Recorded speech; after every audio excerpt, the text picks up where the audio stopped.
It's Lady Kim, and welcome to my podcast.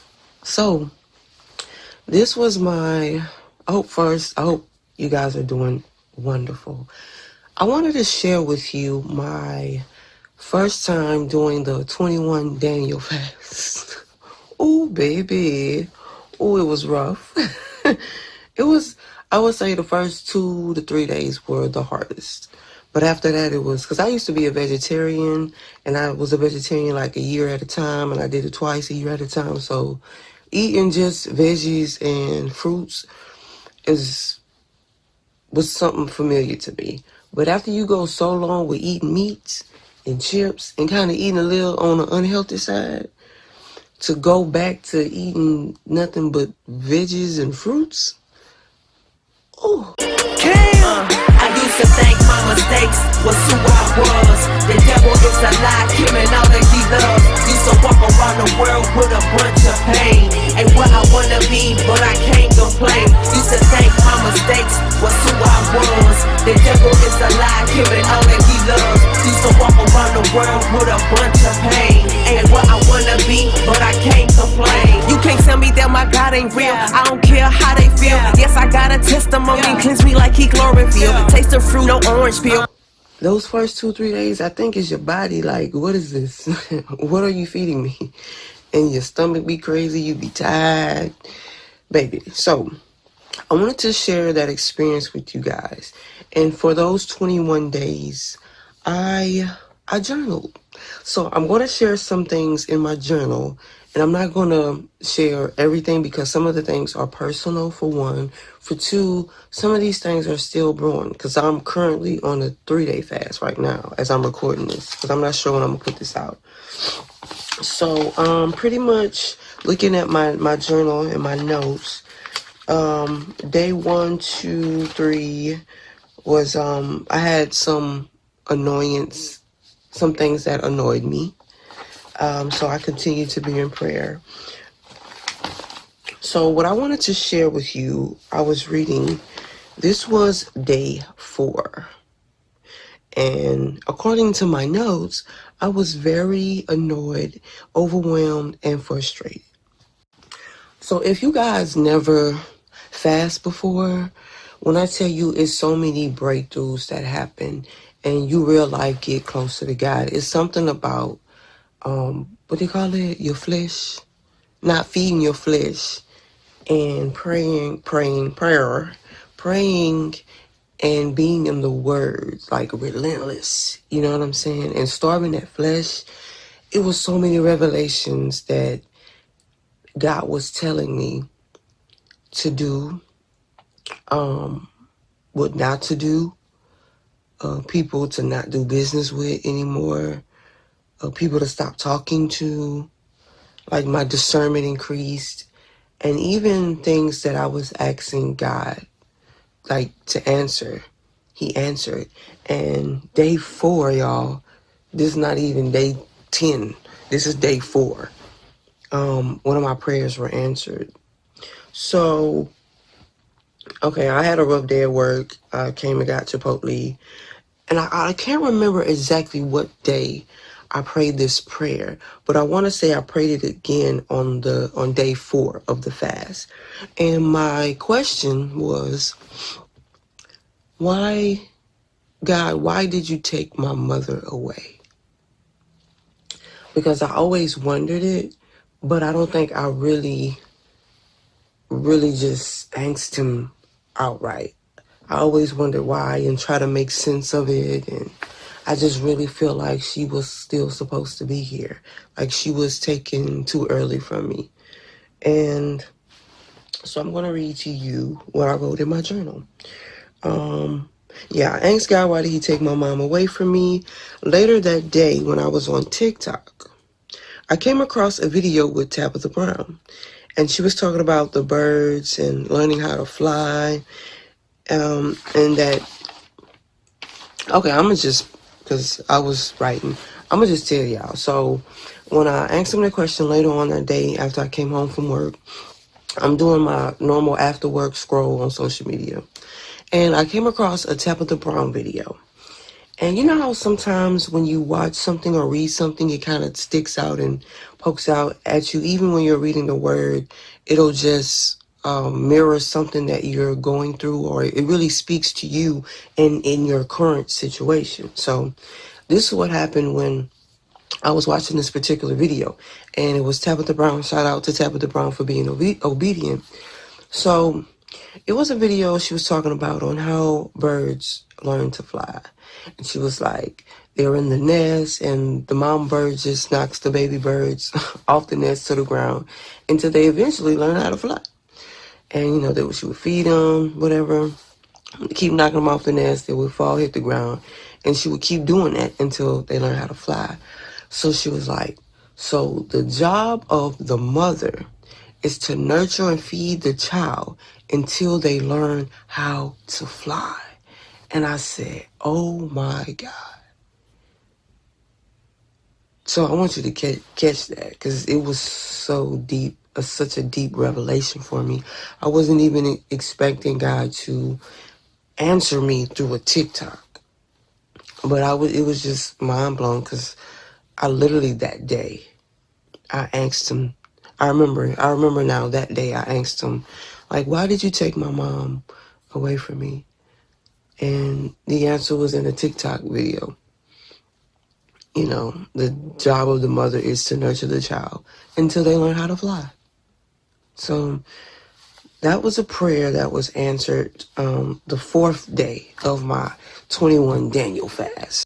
And that was day 4. So the next day, day 5, it was some things that I journaled down that I was frustrated with. It was an assignment that God gave me to do. And I was becoming frustrated with it because I felt stuck and stagnant. Baby, they always trying to take money. Apple Pay really be taking money. I'm sorry. Notifications, stop being distracted. So it was an assignment that God gave me, and I was starting to feel stagnant and stuck. Because I'm like, so what do I do? How do I do it? And, you know, that can be a sort of a procrastination, or it could be like the spirit of, you know, delay and confusion, try to get you to draw it out longer. So I was having some issues with that. Now, day 5, this is what I wanted to say. So I was working out of town, had the opportunity to work a few hours away from where I normally work. And it was snowing out there, and it was so beautiful. The snow was very thick.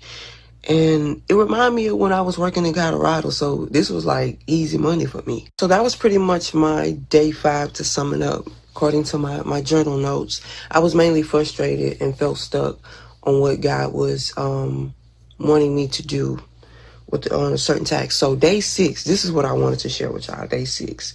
And this is something else he revealed to me. I would say that. Something that he revealed to me. So this was a day when I was at work.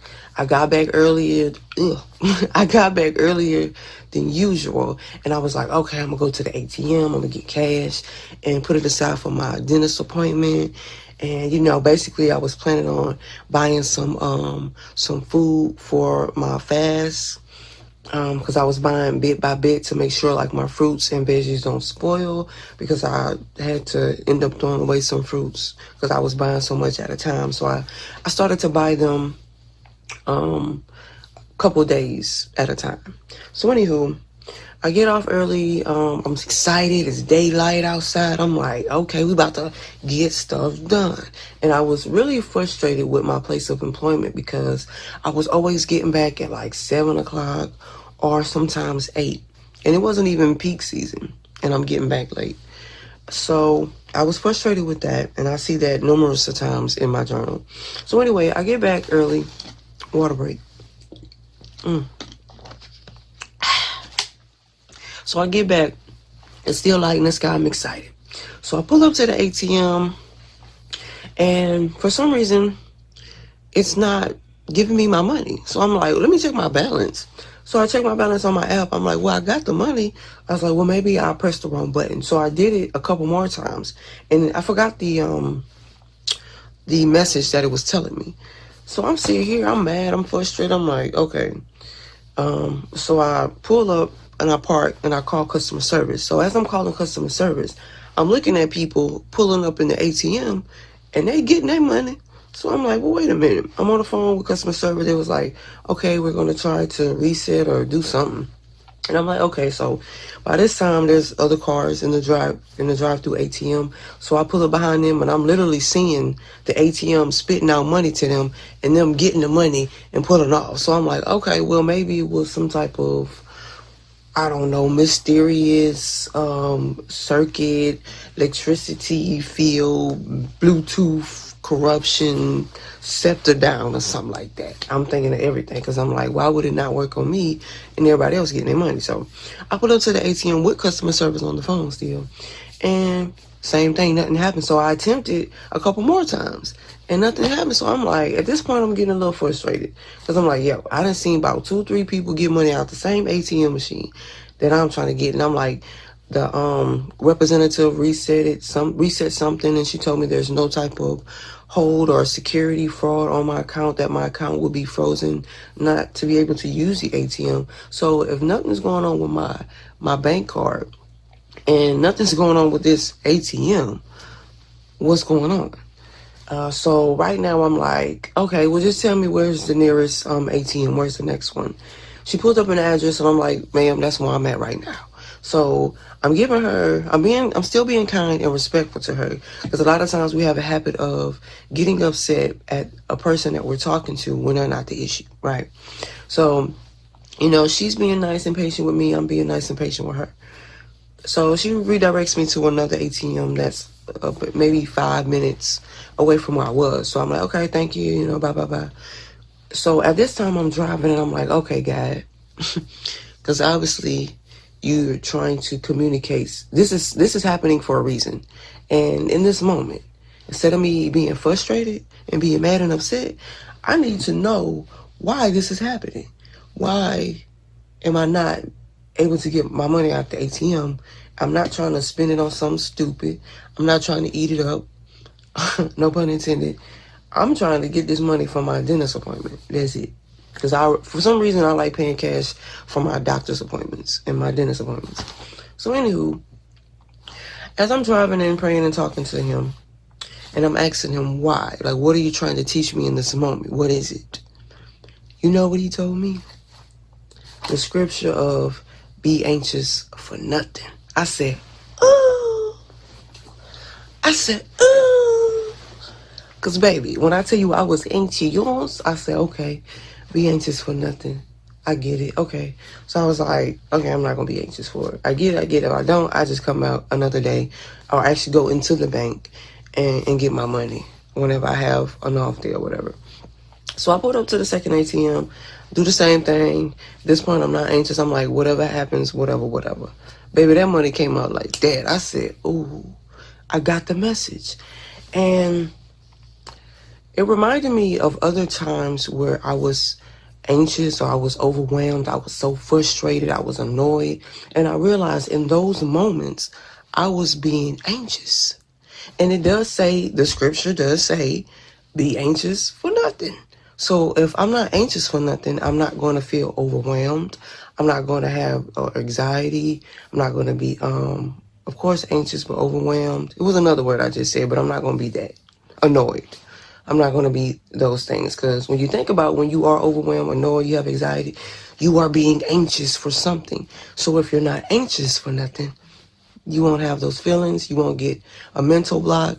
You would see with clarity and have discernment because when our clarity is fogged up, we tend to make the wrong decisions. We make bad decisions with anger. So we need to focus and see clear. So don't be anxious for nothing was day 6. So my warfare on day 7. So this is actually the day I went to Macon, Georgia, and Eatonton, if I say that right. When we had it was like the first snow day of Georgia, not the recent one that just happened, but the one that happened on the 11th of January of this year, and so I had fun in the snow. But on this day, the warfare was, for some reason, I was I was highly offended with all different groups of ministry that I was involved in. And I was like, I've been doing much better with offenses. So why am I feeling so easily offended with this ministry, that ministry? It was like every last one of them, y'all. It was something that was either said or did that I was taking greatly offense to. And of course, me being a reflective person and just wanting to walk better with Christ, I had to reflect and just ask myself, like, why am I so offended? So I pretty much just sat down and thought about why I was offended and realized that with some of those, it was definitely the enemy to get me away from people who really cared and loved me for real, and who were tied to my purpose. So if anytime you're offended, especially by someone who is not only a believer but a follower of Christ, you have to ask yourself, are they telling you things out of love? A discernment. That's when the discernment creeps in. And you have to be discerning of people, because not all people that are in ministry are for the Lord and follow the Lord and will lead you in the right path. Trust me, I know.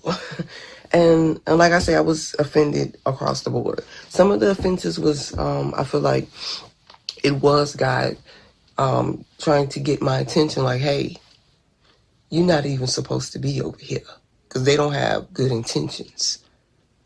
You know what I mean?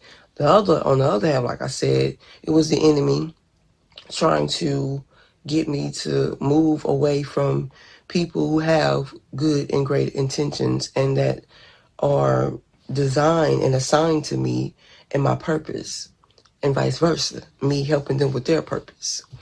So as I was looking at my notes, it seems like my numbers were a little off, but so this is around day 8, I'll say. This was a Sunday. We had church. As I was headed to church, as I was headed to church, I was feeling a little aggy. I didn't know,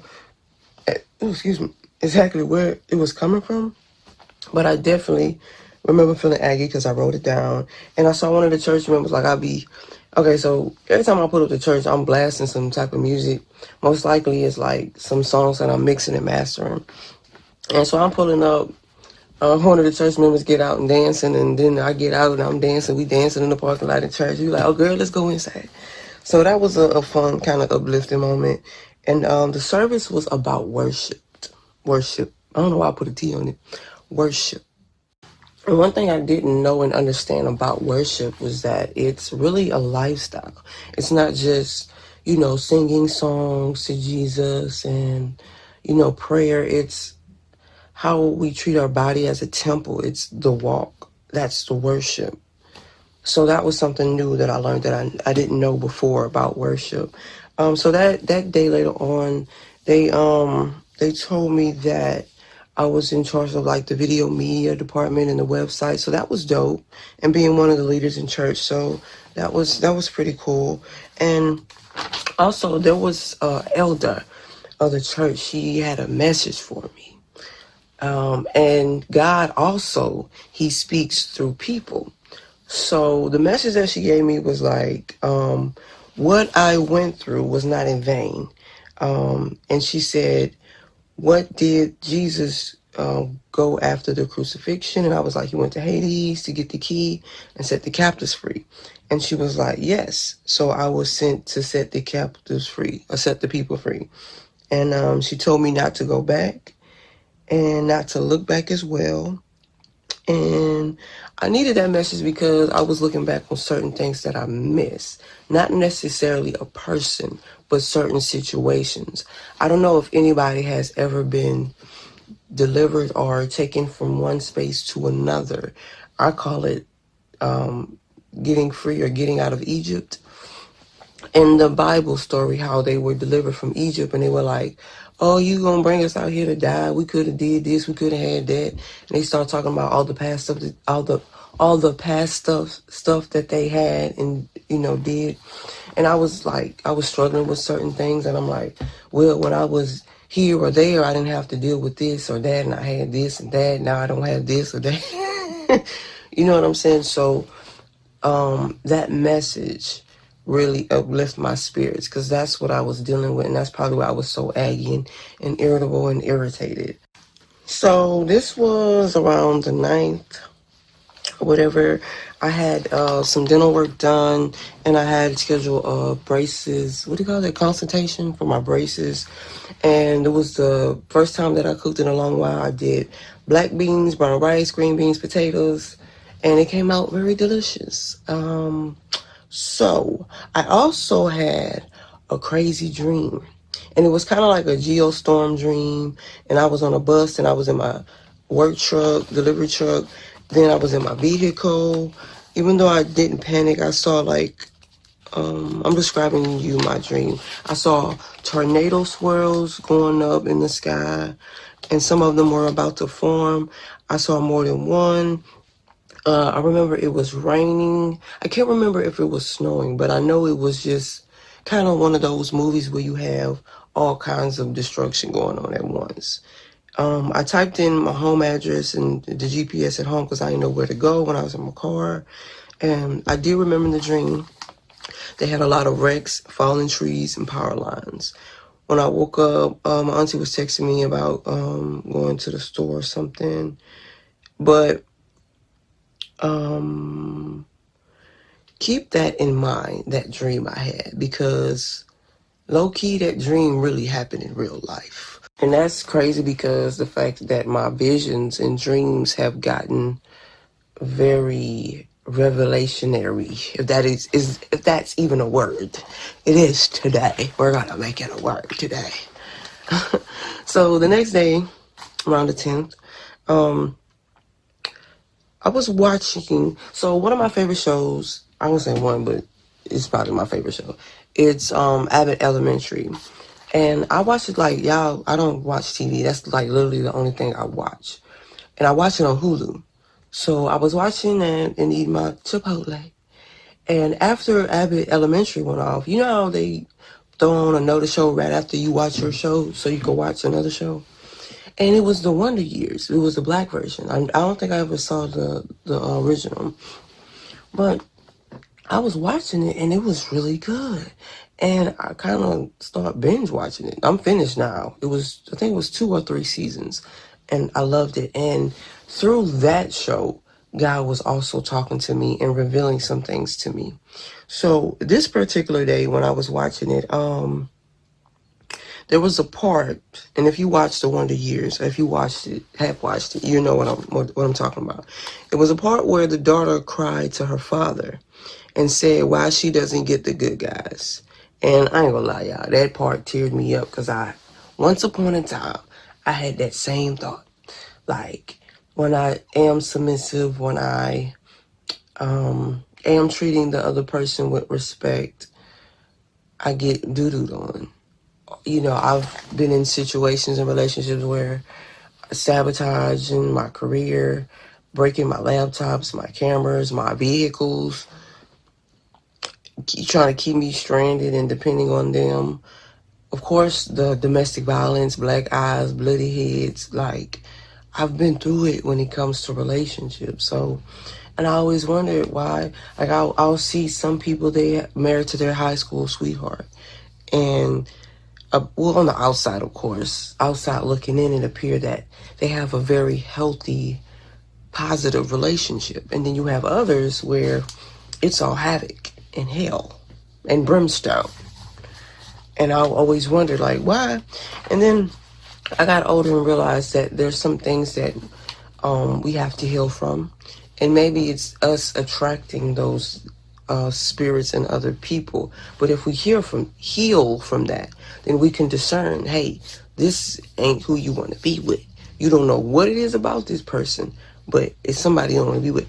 And also, there's been times where I've been discerning, like, this ain't the person you need to be with. It's a no. But I'm like, well, I don't see it with my natural eyes, so I'm going to still pursue this person or let this person pursue me. And every single time I ignored that discernment, it was havoc, hell, and brimstone. So I know now. You better trust that discernment, baby. It ain't there for nothing. Well, this is around the 11th, or yeah, I guess the 11th. And so another day I was very annoyed and upset with work. Just being overworked and tired all the time and not having enough time to do creative things and music and just finish things that God told me to do. And that upsets me because I'm not for working for the man, the white man, the black man, anybody. And I'm not able to be fulfilled in my personal life, you know. So I was once again upset about that. And there was something, a business ventureship or partnership or whatever you want to call it, that I saw. They posted a flyer. And it was something that we talked about a couple days ago. And they posted the flyer. I wasn't on it. And I'm like, hey, are we still doing this? Because we've been talking about this venture for months. I feel like this was something that should have been said on the phone. So I'm looking at the flyer. I'm like, immediately I heard the word, and they're probably going to watch this. Immediately I heard the word danger. So I'm like, how was that danger? So once again, I begin to pray and ask God, like, what are you trying to tell me? What are you trying to tell me? And I even brought it to my pastor because they do say, seek wise counsel. I also heard that. So it was something in my gut. And like I say, y'all, the discernment when you on a fast, especially that 21 Daniel fast, the discernment it's big. It's big. So I was talking with my pastor and we were talking about it. And of course I prayed on it. So later on that day, after I got off work, it was a Wednesday, so Bible study. And I want to say, was this my first Bible study with them? Oh, no, I think this might have been my second Bible study with them. So the message of Bible study was about fruits.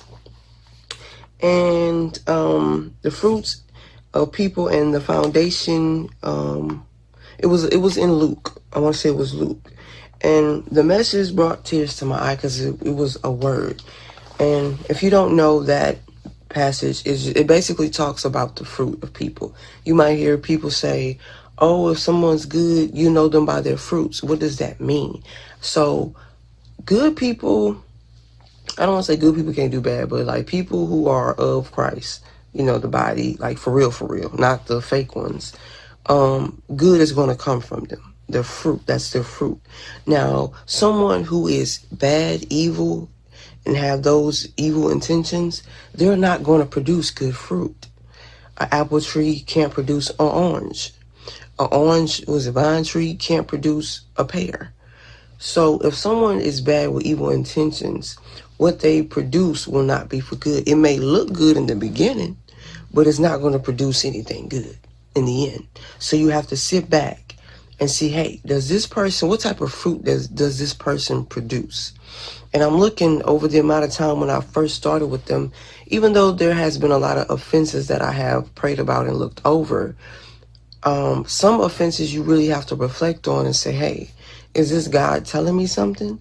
Or is this the enemy trying to pull me away from some people that are aligned to my destiny?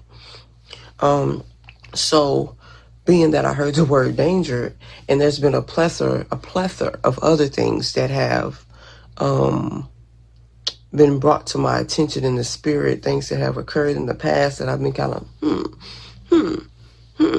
and then just really feeling in my gut that just being in that environment and around certain people, it just don't feel right. And I would hate to build with people, especially in ministry, if it don't feel right in my spirit. How you gonna build with people in ministry to be in the body of Christ, and it don't even feel right in your spirit? That is a word. I hope somebody caught that. And I'm pretty sure you've had questions about the intentions of certain people around you.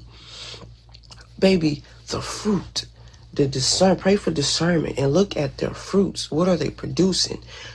Evil, mean, bad people cannot produce good fruit.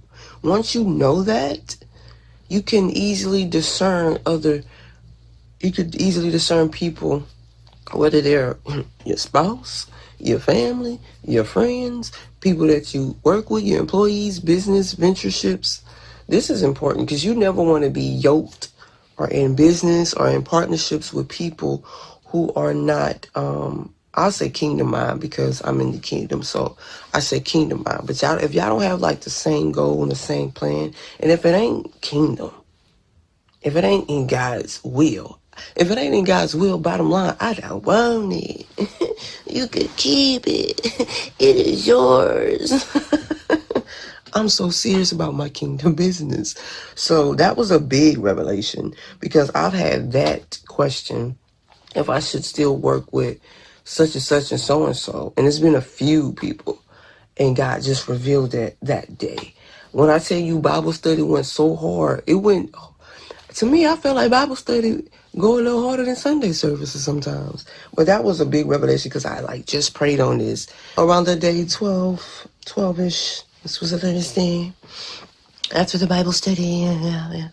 So at this day, so if anybody is like a delivery driver, and for the most part, we don't really like people riding with us. I'm gonna be real with y'all. Even if you're like a trainee, it's nothing personal. It's just when you're so used to being in your own space. And then I was on a Daniel fast. I had gas. I don't want nobody to ride with me. You probably don't even ride with me. So yeah, I didn't really care that they stuck me with somebody. There was one girl though, she was dope, and I was training her. I wouldn't mind having her back on my truck, but it was somebody else, was new. The vibe was kind of weird. I was like, okay. I don't want to talk negative about her. I'm just gonna say that I don't want to say she was slow. She reminded me of like Ditsy Dinya, like the blondes. She was given that. And it was funny because it was some things that I was telling her. And she was like kind of, So inside I was like dying laughing. I remember this one time we had went for a pickup and I told her to get a basket so we could put the extras in there that I couldn't fit on my dolly. And she got like a hand basket. And I was like, oh, I was talking about like a push basket, baby. She was like, there was no more, just the only ones they had. So she would like try to stuck all that stuff in there and she leaning like this, walking out. It was hilarious. And then one of the Walgreens ladies peeked around the corner at me. She said, what's wrong with her? I said, baby, I do not want to cry laugh in this girl's face because she was nice and I was being nice. So it was that. And so I was like, talk to her. Something said, just talk to her. So I was talking to her and realized, okay, this is why. She was young. Like I want to say she was like 20 years old. She was in college. She didn't know what she wanted to major in, or she was going to college or something like that. She didn't know what she was going to major in. She didn't really know what she wanted to do with her life. So I started to have more empathy and not be so judgmental. So that kind of kicked me being, kind of judgmental and being frustrated with people when you don't know their story and what they're going through and where they're at in life. Because I know that, especially for me in the past, I've gotten impatient with people, but I don't know because, okay, everybody's not going to see things the way you see them. And that was something that I had to get over. Everybody's different. They have different experiences. But one thing that you want to do is just talk to them, find out about them and why they are the way they are. And it starts to make sense. And I have more empathy because I'm like, oh, she's just a baby.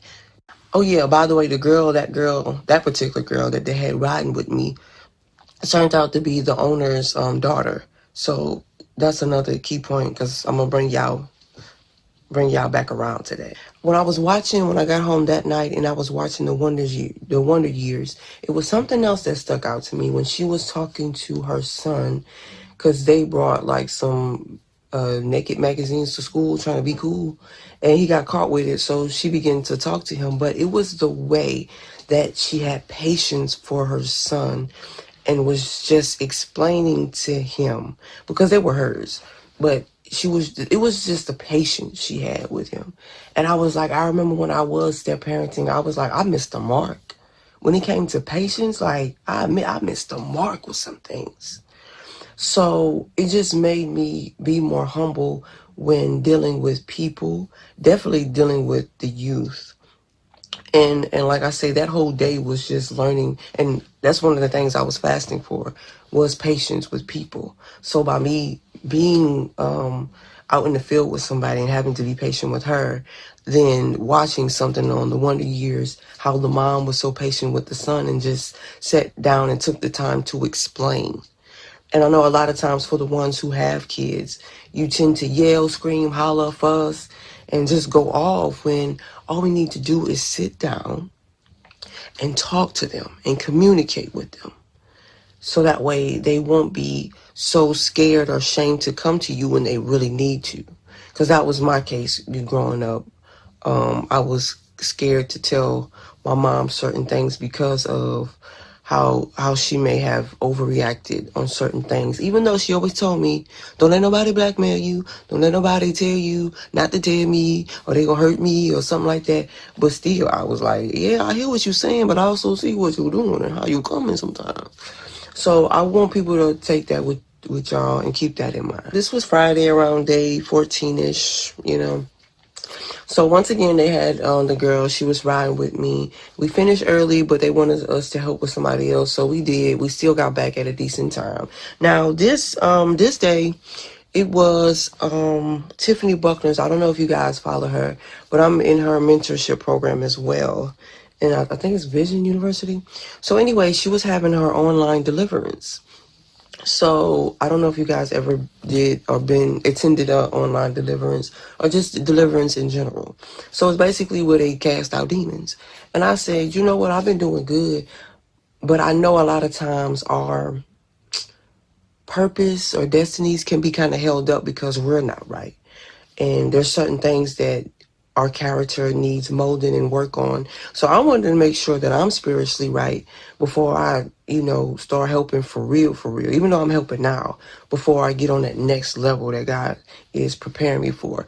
I want to make sure that I'm good, right? So I was like, I definitely would love to do every deliverance that she has. So this was my first time attending her deliverance, and it was like thousands of people. So we got on the phone call first, and of course you had people being disobedient, not follow the rules, talking.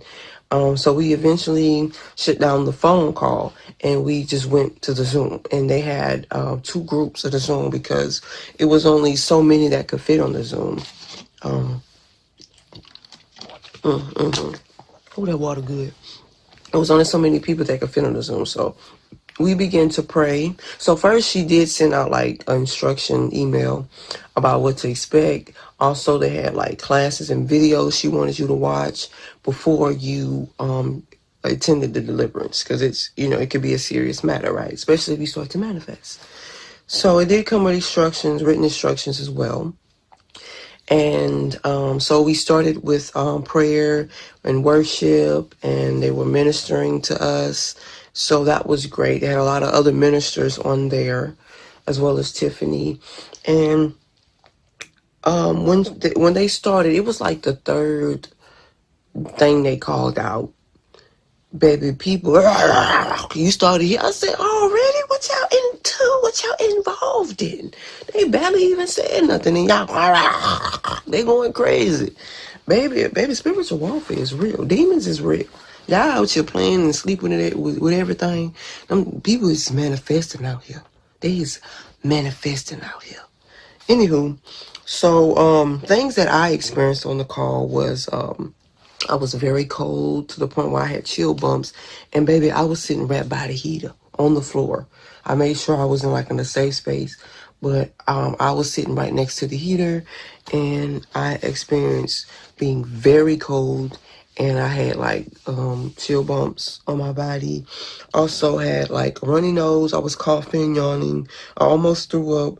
I was crying, and I remember later on that I want to say it started. What time it started? I want to say the deliverance started at 9 o'clock, and I dozed off. I didn't want to go to sleep until it was done, but I dozed off at 3 o'clock in the morning. But I still had to go to work, that part. So, yeah.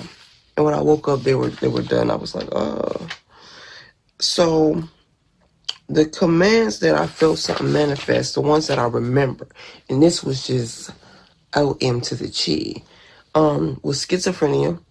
I remember I did soul tie and date someone who has schizophrenia, so I just felt like I got that from a past relationship, right? Freemasonry in the bloodline. That was very interesting.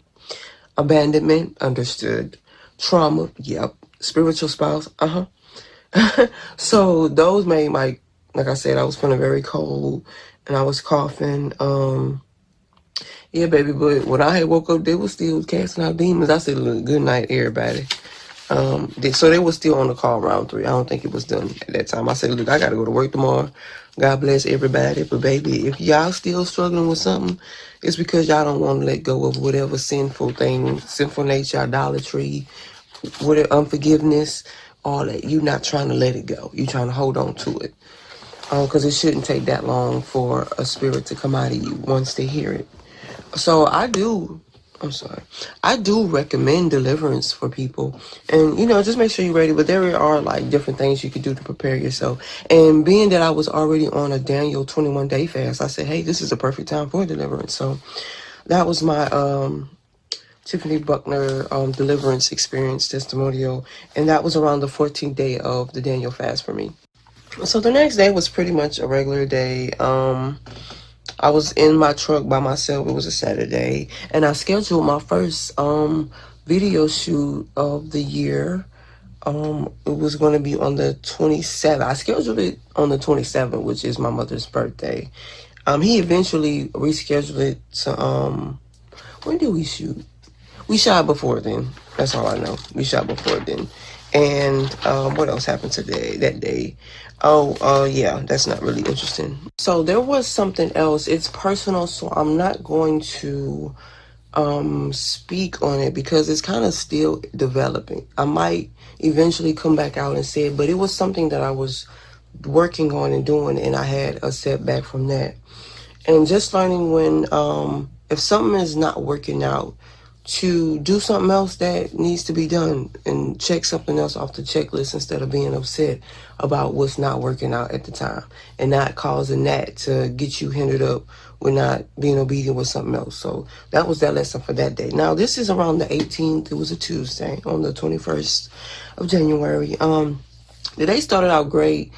This is when they had their, I think it was a state of an emergency that they were going to call on the south of Alabama. I think Georgia went into it. So this was the snow day. Like I say, it was January 21st. It was a Tuesday. And we finished at a great time. The girl, she was in my truck again. We finished at a great time. We were pickup exempt, if you know what that means. Basically, I didn't have to wait for my pickups. I could get them early and, head back. So this was about 2 o'clock. We were headed back to Georgia and we were taking 280, but all of a sudden we came to a stop. 280 was like jam packed and the snow at this point was coming down. So we're looking out the window like the snow getting kind of thick out here and we ain't moved. So apparently there were some 18-wheelers that, what's it called, jackknife, and they couldn't make it over the hill. It was a few of them. And baby, when I tell you, we were on 280 around 2 o'clock. We did not get back until like 12 o'clock, if not 1 o'clock in the morning. Now, understand that this was definitely a test, right? So she was on the phone with her dad, and he was telling her that he was on his way to come and help us because it was only me and maybe 2 other people that I knew of, so to speak, because one guy, I didn't really know him, but he was in like a terminal close to us. The other guy, I knew him. He was at our station. She was with me, and there were some other people, but they turned around and took another road. So they got back fine. It was just us that was out here, 4 people. And baby, when I tell you, I saw cars in the ditch flipped over. I seen 18-wheelers turned all the way around on the side. I seen 18-wheelers in the ditch. Baby, there was a corner out there late on that day. So as we were waiting for help, which they talking about the National Guard was out there, they weren't out there where we were. We were literally stranded out there.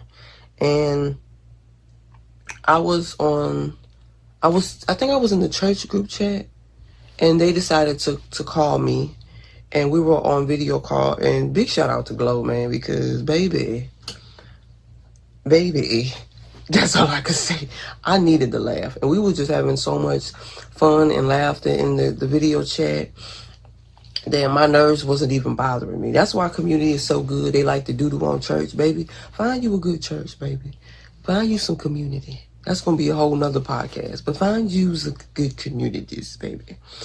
And so that was a pretty scary experience. I remember when he eventually got to my truck, all of a sudden my truck started sliding and moving to the point where they told me just to stop. And the owner of the company, he came with just a pickup truck, and he hooking up the truck, the P1000, to his pickup truck. And we switched turns because she was used to doing this. Her dad was training her to do this before. Like, she did this before, right? So she was behind the wheel. I had to get out and hold the rope between the P1000 and the pickup truck and walk beside it in the slippery slow and black ice, while there's an 18-wheeler behind me and a big ditch on that side. So I'm like, this is a movie. I am in a movie. So we finally, at this point it's nighttime. So we finally got out that spot we were in, and we were going to turn around and go through, I think it was LaGrange, or something like that. So one of the FedEx employees, he got down the road faster than I did, and he waited on me so we could all kind of leave to go back together, just in case something else was to happen. We would have help. And baby, so as I turned, I'm sliding and whatever, I'm going down that road, and guess what, y'all? There is another accident and a road blockage. So we like, bro, it's nighttime. Are we ever gonna get back home? Ever? And like I say, it's even more cars in the ditch, cars, lights blinking. People, when we were first stuck on 280, they were getting out their cars and just walking. I'm like, where y'all going, baby? This is interstate. This is 280. Ain't nothing out here. And it was somebody actually came, they pulled up on the interstate the wrong way to get the people on this side. So they parked their car and they walked across the interstate, and the people drove back home on the wrong side of the interstate. Baby, when I tell you, if I ain't finna be out here was what I saw, that was what I saw. That was them. So anywho, I'm going back up the other way. We turned around at this point, and there's another block. There's another 18-wheeler. We can't move. So at this point, they're like, well, see if we can move the trucks to the other side. Now, the other side is like a big ditch over there. So keep in mind, you talking about being in a P1000 gliding. Like, we don't have, these roads are not treated how the roads were in Colorado when I used to drive in the snow. That's nothing. But down in the South, especially in Alabama, they did not treat those roads. It's like they real life left us to die. And I'm like, okay, bro, this, I don't know about this. So it wasn't until this point that I got a little scared. I wasn't even scared the whole time. And the reason why I got kind of shook up, as I'm driving the P1000, my truck is veering this way at first by the ditch. And I said, oh no. And this wasn't no regular ditch. This was like a ditch, like a big, big ditch. Like you could fit a few 18-wheelers in this ditch, like stack them. That's how deep it was. So I was like, And then there was already a car in the ditch. Baby, who? So I'm going this way. I'm trying to turn my truck the opposite way, the other way. And there's a rail and a truck right there. It was the owner's truck. So I accidentally, when I hit the brakes, it kind of just slid and hit the owner's truck. So it did leave like a little dent in there. And I was like, I don't want to drive. So he gets in the truck, and his daughter is by the door. She's standing up. I'm in the middle of them. They just driving, and he talking. I'm like, bro, there's a big ditch over there. I hope you concentrating, because there's a ditch. So he ended up parking on the side. We ended up taking pictures and videos, and we had to leave our trucks there. And he was just going to ride us back home. And there was a corner out there and everything, y'all. So somebody actually lost their life. There were older people who had to be rescued because they were scared to drive. And baby, I don't blame them. Because if me, all the days that I've driven state to state, like no problem, no issues, even in the snow. Like I say in Colorado all the time, I've driven in the mountains, no problem, no fear. But baby, them Alabama roads, when it was raining, that black ice, don't want no parts. I don't want no parts. So he eventually rode back home in his truck. He dropped us off. I had, of course, wiped down my truck and finally made it home. We survived it. Oh, Lord Jesus. But that night, it really changed my perspective of how helpful the owner was in his heart, how his heart was. He was just helping, because he just didn't help us. He helped a lot of other people. He was pulling 18-wheelers, and it was definitely honorable. So big shout out to Jason Bone. Big shout out to his daughter, Anna. And so that changed my perspective on her, because what if she wasn't riding with me? Like, you know what I'm saying? So it was dope that she was out there to help. Shout out to Jeff. He was out there. He apologized for some things. So I thought it was just dope. I saw everybody in a different light. And that was another lesson for me. And it brings me back to what I said earlier in the video, the dream I had about the FedEx truck and then my truck and GPS and not knowing where to go. I was like, baby, I had a dream about this. So God gives you visions of warning. So that was just to prepare my spirit and my soul for what was to come. The next day, we end up not going to work, of course, because the 18-wheelers cannot go up and down the road anymore. And so we were off, but my body, my mind, body, and spirit, it was still like jittery, not antsy, not anxious. I really, to this day, I still can't name what was going on with me and what I felt. Because I just felt weird. That was the word. I felt weird. I even told my pastors, I was like, I feel weird. And it was given like PTSD or some trauma like in that realm. And of course they were like, fear not. And it was like, of course I prayed on it. It was like, what's going on? So after that day that everybody had off, they wanted us to come to work the next day. And I was like, could I get another day off? Because I felt it in my spirit. Like, I just wasn't ready to go back to work just yet. Like, we real life got in the next day. Even though, yeah, we might had the next day off. But we still recovering. We was out in the cold for all that time. Luckily, I had a heater. And my charger in my truck worked. Luckily, thank God. And I had fruit. You know what I'm saying? So anyway, they all told me no. And I felt like incredibly sad, and I felt bond. Is that the word? Bound to a job. And I don't like that feeling. I don't like it. So later on that day, we had Bible study on the Facebook video. Since, the roads weren't all the way together, and some people drive from Alabama. So we wanted everybody safe. Excuse me. So we ended up having Bible study on camera. And, a little word, something I needed, So even though I didn't want to go to work, I talked myself into it. And one of the managers said that my load was going to be light. So I was like, well, if the roads ain't too bad, whatever. So I don't have that much. I think I want to say I had like 59 stops. I'm like, oh, that's great. So instead of me getting paid per package, I should have got paid I should have got paid like hourly that day since the load was light.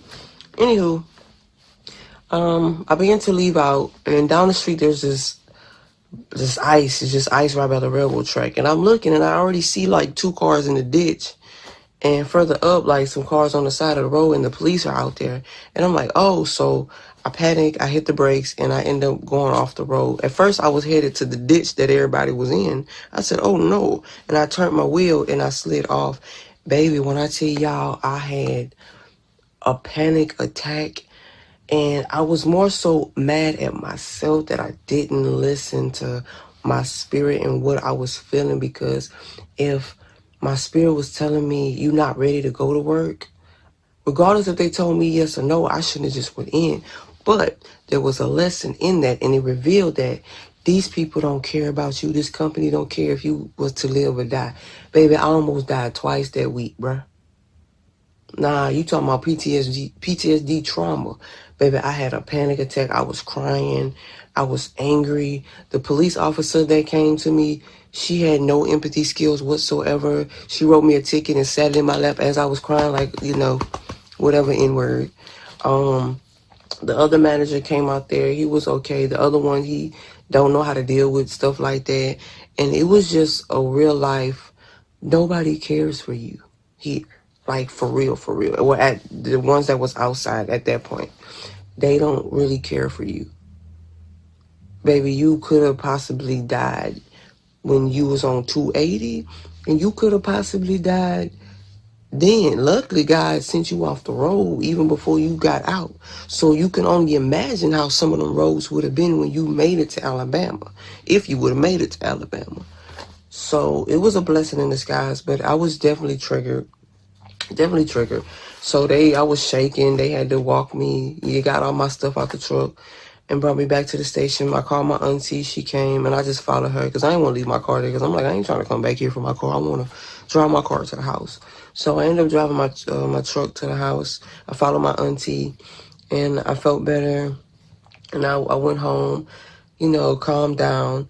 But that was a traumatic experience, and it taught me to, hey, baby, listen to that. How you listened to it before. Just because, how many times, I bet there's been a lot of times where we heard, don't do it, and we did it, and we end up suffering the consequences. Can you imagine how many people have died like that?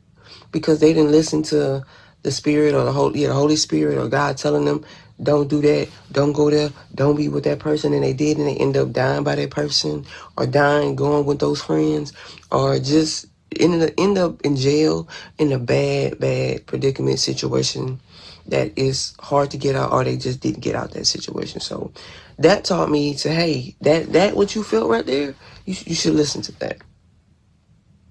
So listen to the Spirit, listen to that gut feeling. It's not there for nothing. It's trying to protect you and help you. I can't remember exactly what, because it's the 21st, but it's somewhere around there. It's Friday, the day after all that happened. And it was a pretty chill day. This was the day I had to do my video shoot because he changed the dates. The date that I wanted, which was the 27th, he was going to be out of town. So it was like last minute. I posted it. Shout out to Glow. My church members, they showed up. We had a great time. I really enjoyed it, and I felt like I'm moving closer towards, being my obedience and getting things done.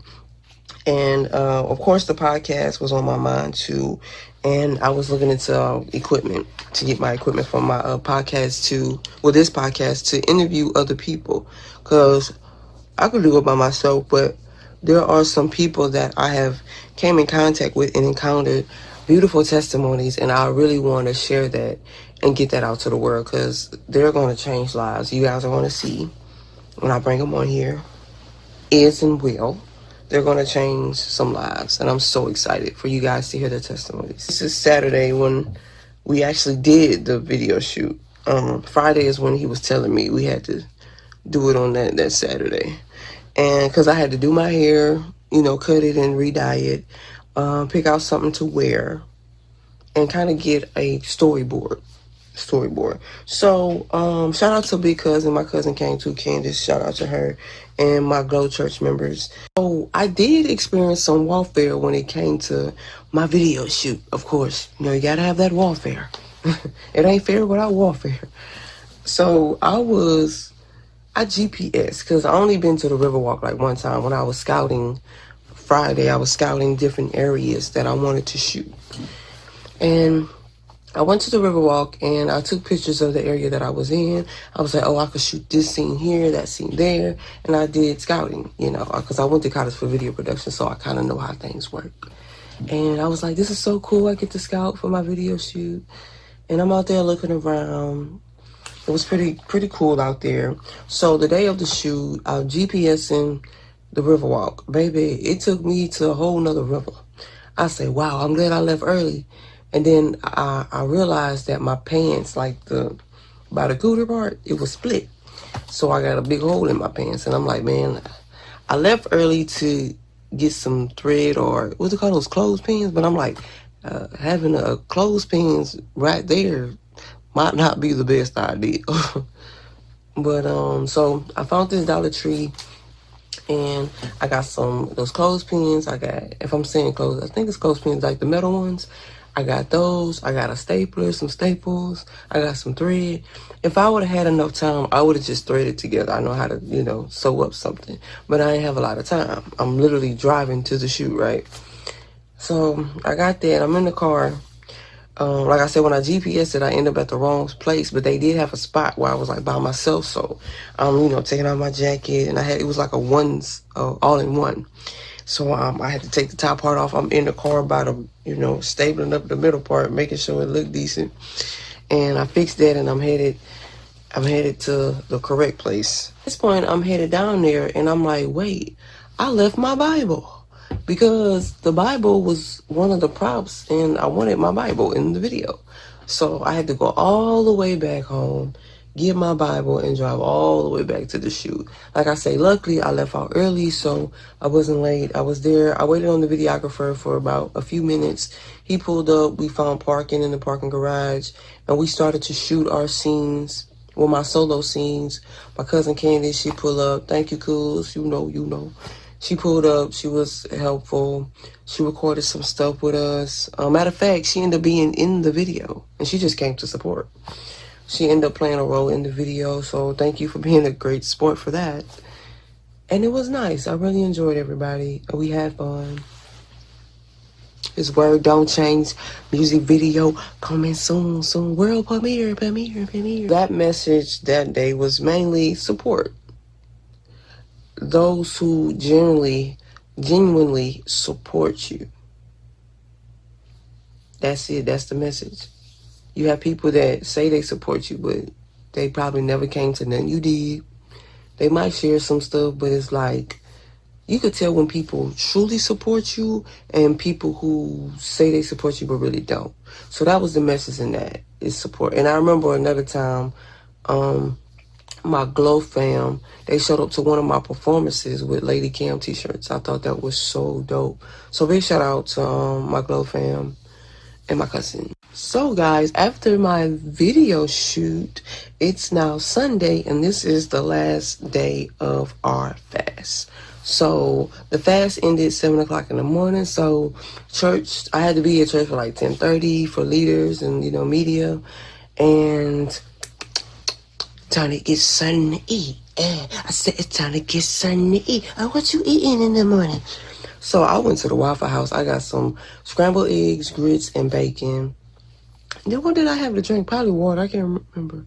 Oh no, I had my McDonald's caramel frappe, no whipped cream and no drizzle. And that was, baby, that one. I said, whoa, man, I ate that food so fast, bro. By the time I pulled up at church, it was gone. It was good gone. So I want to say the message that we had in church was asking God to help us with our burdens, or casting away our burdens, right? At times we act like we can handle all our burdens, quote unquote, and handle everything ourselves, when we were created to help other people and vice versa. We're the body, right? The foot can't work without the knee bone. The shoulder can't work without the elbow. Like, you need the body, the whole body. So recognizing that, we can't do everything by ourselves, and that we do need people, community, help, and support, and we shouldn't try to do everything ourselves. And cast your burdens to the Lord. So let that be a reminder that you shouldn't try to do everything yourself. Now, it may start out like that, but eventually you're going to need a team of people, your circle, your people that are assigned to you and your purpose and your assignments, and vice versa, because you also want to be a help to others, right? You just don't want to be in a situation where, it has to serve me. It has to serve me to a certain extent, but serve others. Serve others. There's nothing wrong with that. So that was like my whole Daniel fast experience. Now, I do want to follow up with the job situation, because in those 21 days, I had a lot of frustrations with my place of employment. So when I went back after that week, I went back that Tuesday. So the fast ended that Sunday, and I went back to work Tuesday. And I'm like, all right, I'm ready or whatever. I didn't feel the need I didn't feel it in my spirit that I shouldn't be working today. I'll say that. Because if I did, I wouldn't have went. Right. Okay. Because we learned to do. So that day was pretty okay. I did remember one of the managers though they were very disrespectful towards me. And I simply wrote him, and this is when you know you have the Holy Spirit, right? And the fruits of the Spirit that we talked about earlier, remember? He was being very disrespectful. I could have easily just went off on him, like, how we do it? The number one, the two, I am not the one, the two, or the three. Baby, that's what I wanted to tell him. But I was like, you know what? I'm better than that. I am so much better than that. I have grown. This fast is just, sending me humble and making me so calm. So I told him that I treat him with respect, and it would be nice if he could do the same. I remember that was my wordage. And he didn't respond to that. I'm like, okay, whatever. So I get back, whatever, and when I got back, I said, you know what? Because I've been thinking about this for a long time, and I feel like, I even brought this to my pastors. I was like, I feel like God is trying to remove me from working at that job because I wanted and I needed more free time to do my content, to do my music, to do ministry, and to walk in what God has called me to do, right? So I text one of the other managers, not the one that I had to tell him, hey, you could respect me, you don't have to disrespect me. I give you respect, give me that back. I text the other manager. I was like, who do I talk to about putting in my 2 weeks?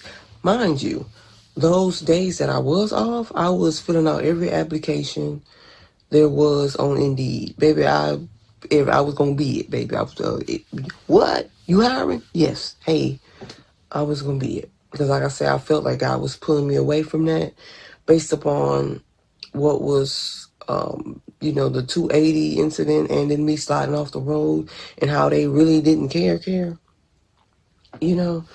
So, like I said, I filled out application. So I was like, you know what? Let me just put in my 2 weeks. Oh, I'm sorry. That day, I had a job interview. And I had to wait for a pickup, so I had time today. I ended up calling them people earlier because the time difference from Georgia to Alabama. I just wanted to make sure I had the correct time. So while I'm still on the truck, the lady, she called me back. She was letting me know where you called kind of early, but we could go ahead and do it now if you want to, because she was like, I'm the later interview that she had set up. So I was like, cool, we could do this. So I ended up calling her on the Zoom link. Baby, I got on and she said, no, not you applying for a job, being on the interview call while you still on the job. Is it okay? I'm like, yeah, I'm really just waiting. I had like a good 40 minutes to wait before I could leave. So what I'm going to do, sit there and wait till I get home? No, man, we got to do this now. So I ended up talking to them. It was great. They offered me the job. I accepted because it was going to be less hours, probably either the same pay, if not more. So, baby, I'll have more time. Yes. And I think I think today's society, why I can't talk? Today's society, we value time more than we did, even if we have to take a pay cut, because time is worth more than anything.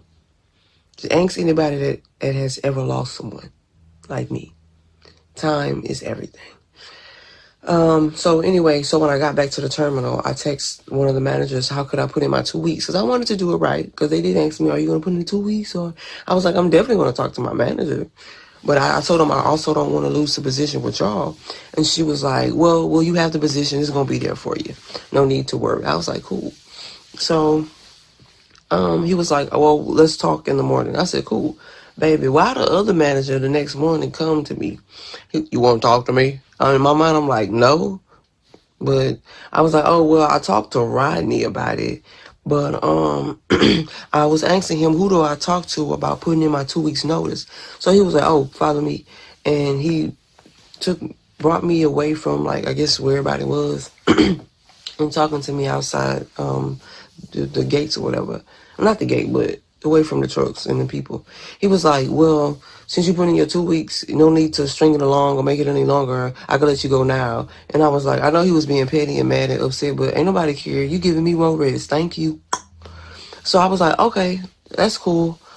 Is there a way that you can give me a pink slip too? He was like, a pink slip? I'm like, yeah, to why you're releasing me. He was like, oh, we'll schedule that Friday. Just bring in the clothes, your uniform, and bring the check. Oh, he was going to give me my check and, bring them my badge or whatever.